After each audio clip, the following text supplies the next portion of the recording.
Hello guys မင်္ဂလာပါကျွန်တော်က WYD ပဲဖြစ်ပါတယ်ကျွန်တော်အခုတစ်ခုပြောပြချင်တာကတော့ Where Wins Me မှာကျွန်တော်တို့ OB ဖြစ်နေတဲ့ spell လေးတစ်ခုပေါ့နော်ဒီကောင်က double တဲမှာ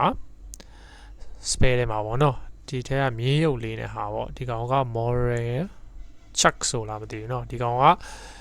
Helion damage ကို boost ပေးတယ် every 2 second မှာပေါ့နော် Oh my god ဒီကောင် OB ရပေါ့နော်အကောင်ရဲ့ spell လေးကိုကျွန်တော်တို့ဘယ်လိုယူရမလဲဆိုတော့ကျွန်တော်တို့ map ထဲကိုသွားမယ်ပေါ့နော်ဒီနေရာလေးမှာကျွန်တော်တို့ teleport လိုက်ပေါ့အခုကျွန်တော်ပြထားတဲ့နေရာလေးမှာ teleport လိုက်မယ်ပြီးတော့ဒီဘိုးတော်ပေါ့နော်ဒီမီးလုံနေတဲ့အဖိုးကြီးစီသွားပြီးတော့ကျွန်တော်တို့စကားပြောလိုက်မယ်အချိန်မှာသူကတော့ selling ဆိုပြလိုက်မယ်အမှာက ပွားရ900တော့ပါဗျာ900ဆိုဒီကောင်10ရွက်လိုတာ10ရွက်ဆိုတော့9000 Oh my god စောင်းစည်းကြီးရောဘလောက် spare ဘလောက် OB မ OB တော့မသိဘူးကျွန်တော်တော့မရလို့ကျွန်တော်တို့တရွက်လိုသေးတယ်စမ်းသုံးပြီးရင် review လေးတွေကိုပြန်တင်ပေးမယ်เนาะအခုကျွန်တော်ပြထားတဲ့ဒီမင်းရုံလေးနဲ့ spare လေးပေါ့เนาะနောက် video တွေလာအားပေးကြပါအောင် see you guys see you the next video guys